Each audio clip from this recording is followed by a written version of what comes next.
बहुत ही बड़ा फैसला बॉम्बे हाई कोर्ट ने सुनाया है कल कल यानी फ्राइडे, शुक्रवार, जुमा। लेकिन आज 24 घंटे होने के बावजूद भी पूरी तरह से गोदी मीडिया से ये पूरी खबर गायब है। बॉम्बे हाई कोर्ट पिटीशन सुन रहा था तबलीगी जमात के लोगों का, विदेश के नागरिकों का, जिनका ये कहना था कि हमको गलत फंसाया गया है, हमको गलत पकड़ा गया है। ना हम कोरोना फैला रहे थे, ना हमने कोई जुर्म किया, फिर भी हमारे साथ ये सलूक हुआ। जो हमारे ऊपर एफआईआर दर्ज हैं इनको क्वैश किया जाए। 482 सेक्शन 482 में क्वैशमेंट के लिए तबलीगी जमात के लोग बॉम्बे हाई कोर्ट गए थे। औरंगाबाद बेंच में इसकी सुनवाई चल रही थी, जहां पर चौंका देने वाला फैसला 2 जजेस की बेंच ने दिया, जो बहुत ही ज्यादा आई ओपनर है, आंखें खोलने वाला है। 2 जजेस की बेंच ने, बॉम्बे हाई कोर्ट के बेंच ने यह साफ कहा कि सरकार ने पॉलिटिकल अपने इश्यूज को लेकर तबलीगी जमात के ये फॉरेनर्स को, तबलीगी जमात के मेंबर्स को बलि का बकरा बनाया और कुछ नहीं है। इनके एफआईआर्स को क्वैश करते हैं। साथ के साथ जजेस ने बॉम्बे हाई कोर्ट के मीडिया तक का कहा, मीडिया का जिक्र किया है और यह कहा है सीधे सीधे कि मीडिया प्रोपेगेंडा जो फैला रही थी वो बहुत ही दुखद था, बहुत ही गलत था। मैं आपको सुनाता हूं, क्योंकि पूरे तरह से गोदी मीडिया ने इसको ब्लैकआउट कर दिया। तबलीगी जमात के लोगों की जब गिरफ्तारियां हो रही थी, आप सबने देखा था, नफरत फैलाने के लिए पूरे देश भर में मीडिया चैनल्स सुबह से रात तक और रात के क्या आधी रात तक भी अपने स्पेशल प्रोग्राम चला रहे थे। नफरतों का जो बीज था वो घोला जा रहा था। लोग एक दूसरे से नफरत करने के ऊपर उतारू थे। सब्जी वालों को मारा गया, पीटा गया, कहां कहां दाढ़ी टोपी देखकर मारा पीटा गया, जान भी चले गई लोगों की। लेकिन आज जब सही करने का समय है, उस चीज को कोई नहीं दिखा रहा है। मद्रास हाई कोर्ट ने भी फैसला दिया था अपना 2 महीने पहले, जून में, उसको भी किसी ने कहीं नहीं दिखाया। यही होता है मीडिया का डैमेज कितना बड़ा होता है। मैं आपको बॉम्बे हाई कोर्ट के जजमेंट के बारे में बताता हूं सबसे पहले, क्योंकि वो बहुत महत्वपूर्ण है। और आप सबसे मेरी रिक्वेस्ट है, मेरी विनती है कि आप आगे तक इस बात को लेके जाइएगा, ताकि लोगों की आंखें खुलें और नफरतें थोड़ी कम हों। ये जो हिंदू मुस्लिम दीवार जो बना के खड़ी की है, खाई खड़ी की है, ये खत्म होनी चाहिए। ये असली भारत नहीं है। ये फैसला आया है कल, आज तक पूरी तरह से मीडिया से गायब है। ये दुखद है। बड़े बड़े चैनल्स ने भी, जो गोदी मीडिया के नहीं है, उन्होंने तक इसको ब्लैकआउट किया है। ये अफसोस की बात है। लाइव लॉ एक वेबसाइट है जिसके ऊपर सारे फैसले, सारी जो पिटिशंस की सुनवाइयां होती हैं वो अपडेट होती रहती है, अपलोड होती रहती हैं, अपडेट होता रहता है। लाइव लॉ ने कल लिखा था 11:07 के बाद ये चीज़ें शुरू हुई थी। बॉम्बे हाई कोर्ट ने कहा, ये अंग्रेजी में है, बॉम्बे हाई कोर्ट ने कहा, आप देख सकते हैं, बॉम्बे हाई कोर्ट ने कहा तबलीगी जमात को बलि का बकरा बनाया गया। Bombay high court says Tablighi Jamaat foreigners were made scapegoats, quashes FIRs against them. FIRs को क्वैश किया मतलब रद्द कर दिया, नल एंड वॉइड कर दिया। और क्रिटिसाइजेज मीडिया प्रोपेगेंडा, मीडिया के प्रोपेगेंडा को की मजम्मत की है, क्रिटिसाइज किया है, निंदा की है। आप सोचिए, बड़ी बेशरम होंगे जो लोग पहले ये प्रोपेगेंडा फैला रहे थे कि हाई कोर्ट ने आज उनको लेकर टिप्पणी करी है, बॉम्बे हाई कोर्ट ने, कि ये बहुत ही निंदनीय है जो मीडिया ने किया है, क्योंकि मीडिया ने नफरतें फैला दी। ये 2 जजेस की बेंच थी। एक नाम है जस्टिस टीवी नलावाड़े और दूसरे जज का नाम है जस्टिस एमजी सेवलिकर। दोनों इस निष्कर्ष पे पहुंचे कि ये केसेस गलत हैं तबलीगी जमात को लेकर। दोनों का कहना था कि तबलीगी जमात ने के ऊपर जो आरोप लगाया गया कि ये कोरोना फैला रहे हैं, जितने भी सबमिशंस हुए हैं, जो रिकॉर्ड पर स्टेटमेंट्स आए हैं, जो रिकॉर्ड पर तथ्य आए हैं, इनसे साफ दिखता है कि इन्होंने कोई गलत काम नहीं किया, क्योंकि ये भारत में वीजा लेकर आए थे। भारत सरकार ने इनको वीजा दिया था, ये बात सही है। भारत सरकार ने कहीं भी जाने से इनको रोका नहीं था। ये चाहे तो किसी भी रिलीजियस प्लेस पे जा सकते थे। इन्होंने धर्म का प्रचार नहीं किया, धर्म परिवर्तन का काम नहीं किया, कोई सबूत नहीं मिलता। ये तो हिंदी बोली भी नहीं जानते, अरेबिक, फ्रेंच, अंग्रेजी ये बोलते हैं ये लोग। ये किसी को धर्म की तरफ बुलाने के लिए नहीं कह सकते। दूसरी बात कही, दूसरा जो सबमिशन महत्वपूर्ण था बॉम्बे हाईकोर्ट में, मैं आपको इसलिए सुना रहा हूं कि बहुत अफसोस में हूं कि मीडिया ने कहीं पर भी नहीं दिखाया। अरे भैया, आपको क्षमा मांगनी चाहिए आज की तारीख के अंदर और बताना चाहिए कि आपने कैसे नफरतें फैला दी। हाईकोर्ट का ये ऑब्जर्वेशन रहा, बॉम्बे हाईकोर्ट ने ये माना पेटिशनर्स का कि इनकी स्कैनिंग हुई थी जब ये एयरपोर्ट पे आए थे, कोविड की स्कैनिंग करके इनको अंदर भेजा गया था भारत में, और इनको कहीं भी इन्फॉर्म करने की भी जरूरत नहीं थी।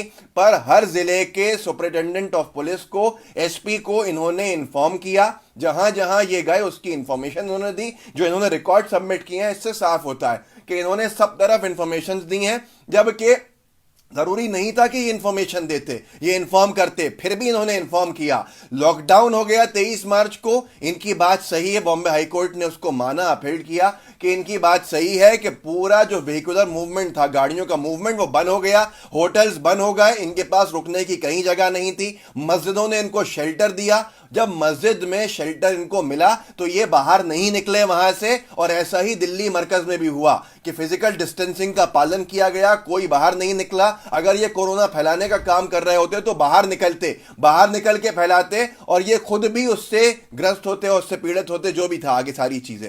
लेकिन इन्होंने कहीं पर भी कुछ नहीं किया ऐसा, इन्होंने सारे नियमों का पालन किया, फिर भी इन पर एफआईआर दर्ज की गई, और ये सारी चीजें इन्होंने आगे इसके अंदर अपने फैसले के अंदर सुनाई। सरकारी वकील साहब कहने लगे, पब्लिक प्रोसिक्यूटर साहब, कि देखिए सर न्यायाधीश महोदय, जो योर ऑनर इनका एक पिटीशन, रिट पिटीशन दायर है वीजा के, जो इनको ब्लैकलिस्टिंग की गई है पासपोर्ट्स के सुप्रीम कोर्ट के अंदर, उसके खिलाफ, तो वो डिसाइड होने दीजिए, आप कोई ऑर्डर पास मत कीजिएगा, क्योंकि जो ऑब्जर्वेशंस थे कोर्ट के, सरकारी वकील साहब को, पब्लिक प्रोसिक्यूटर साहब को समझ में आ गया होगा कि अब यहां पर दाल नहीं गिरने वाली है, और ये पूरी के पूरे एक्सपोज होने वाले हैं, साथ में भांड मीडिया भी एक्सपोज होने वाली है। तो पब्लिक प्रोसिक्यूटर साहब ने कहा जज साहब से कि अभी आप कोई फैसला मत दीजिए, क्योंकि हो सकता है वो फैसला कुछ और आ जाए, हमें उसका इंतजार करना चाहिए। पर जजेस ने, आपको मालूम है क्या कहा? जजेस ने कहा कि बिल्कुल ऐसा नहीं हम करेंगे, हम आपके वजह से, आपके इस तर्क की वजह से फैसले को नहीं रोकेंगे, सीधे सीधे फैसला है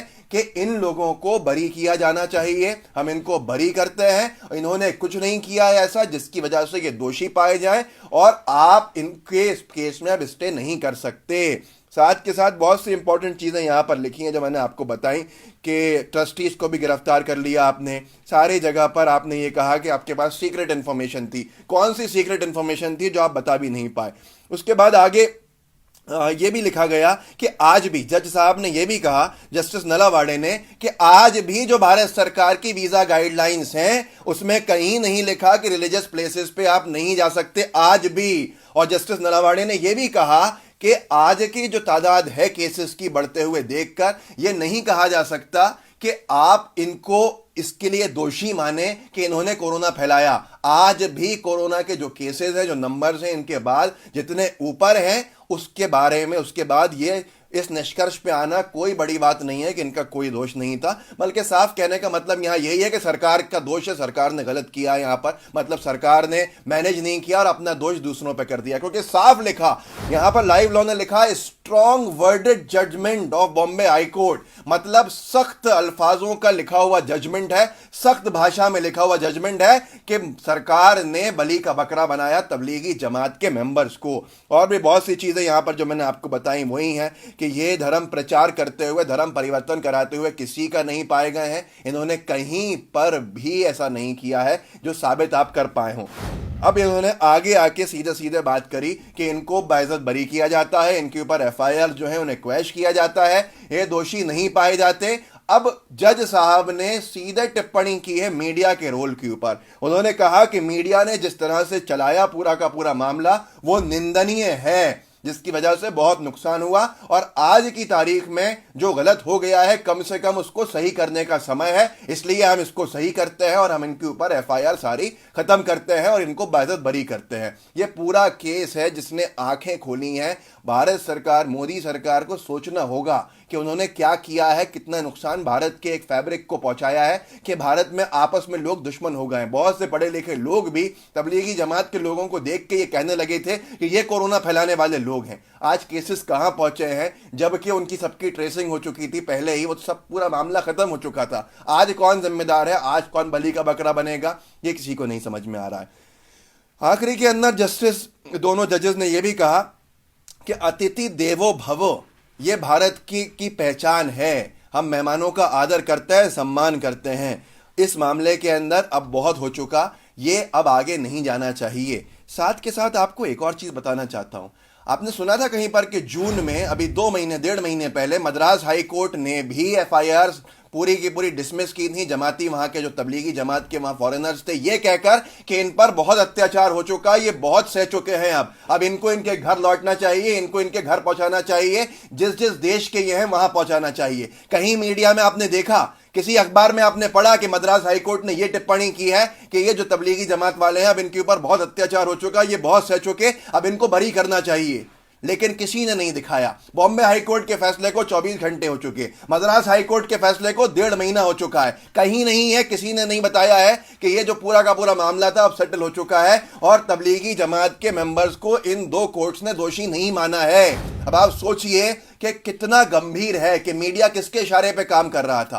क्या गोदी मीडिया ने ठेका ले लिया है नफरतें फैलाने का? जिन सब्जी वालों को मारा गया, जिन गरीबों को पीटा गया, जिन कुछ लोगों की जान भी चले गई दिल्ली के अंदर, मुझे आज भी याद है, मैंने आपसे साझा किया था, टाइम्स ऑफ इंडिया की खबर छपी थी। जमात से भोपाल से दिल्ली पहुंचा था वो व्यक्ति, 24-25 साल का लड़का, उसको पीट पीट कर जान से मार दिया था। कौन जिम्मेदार था? क्या ये गोदी मीडिया जिम्मेदार नहीं थी? आखिर कौन है? हम कब तक इस प्रोपेगेंडा में आते रहेंगे, एक दूसरे को बंटवाते रहेंगे, एक दूसरे को बांटते रहेंगे?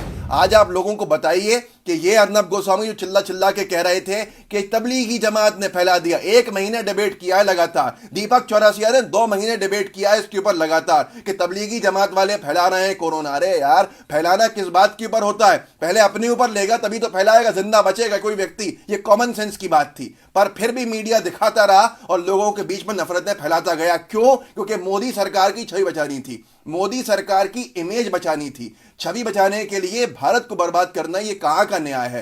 भारत का वो फैब्रिक जो सेकुलर फैब्रिक है, एकता भाईचारे का फैब्रिक है, उसको बर्बाद करना, ये कहां का न्याय है? आप खुद सोचिए, आप खुद फैसला कीजिए। लोगों को आज बताइए, अपने स्टेटस अपडेट कीजिए बॉम्बे हाईकोर्ट के फैसले का। लोगों को बताइए मद्रास हाईकोर्ट ने जो फैसला दिया 1.5 महीने पहले, कि उन्होंने क्या दिया और क्या कहा है। साफ साफ दोनों कोर्ट्स ने निर्दोष माना है तबलीगी जमात जो फॉरेनर्स थे। मैंने सबसे पहला वीडियो किया था, सबसे पहला वीडियो जिस दिन दिल्ली मरकज के मामला उठा था। फर्स्ट पोस्ट अखबार ने, कई अखबारों ने बहुत बड़ी बड़ी खबरें छापी थी मेरे ऊपर कि मैंने एक झूठ बोला, मैंने तबलीगी जमात को डिफेंड किया और मैं कितना नेगेटिव आदमी हूं। यह हालत थी मीडिया की। आज वो मीडिया कहां है? क्या माफी मांगेगी? क्या फर्स्ट पोस्ट माफी मांगेगा? क्या पूरे के पूरे टाइम्स नाउ वाले माफी मांगेंगे? क्या रिपब्लिक चैनल माफी मांगेगा? क्या जी न्यूज माफी मांगेगा? क्या दीपक चौरसिया माफी मांगेंगे? आखिर क्या चाहते हैं ये? आखिर क्या चाहते हैं? चंद पैसों के टुकड़ों के ऊपर पूरे देश को बर्बाद करना? क्या यह न्याय है? क्या यह सही है? क्या यह देश को फायदा पहुंचाएगा या देश को नुकसान पहुंचाएगा? यह आप फैसला कीजिएगा। आगे तक फैलाइए इस चीज को ताकि लोगों को पता चले कि बॉम्बे हाईकोर्ट ने मीडिया की मजम्मत की है, मीडिया की निंदा की है और यह कहा है कि जो चीज हम नुकसान पहुंचा चुके हैं, यह सही करने का वक्त है। इन्होंने कोई गलती नहीं की, निर्दोष माना है और यह आगे तक अगर आप लेके जाएंगे तो बहुत से लोग ऐसे हैं जो नफरतों में बह गए हैं। पहले वो नफरतों में नहीं बहे थे, इस पूरे इशू से नफरतों में बह गए हैं, उनकी आंखें खुलेंगी। मेहरबानी करके लोगों को जागरूक बनाइए, ये खबरें लोगों तक पहुंचाइए। बस इतना ही कहना चाहता हूं आपसे, ताकि आप कम से कम एक कुछ ना कुछ अपना कंट्रीब्यूशन दे सकें इसमें, जिससे कि पूरे देश को फायदा पहुंचे। जय हिंद, जय भारत।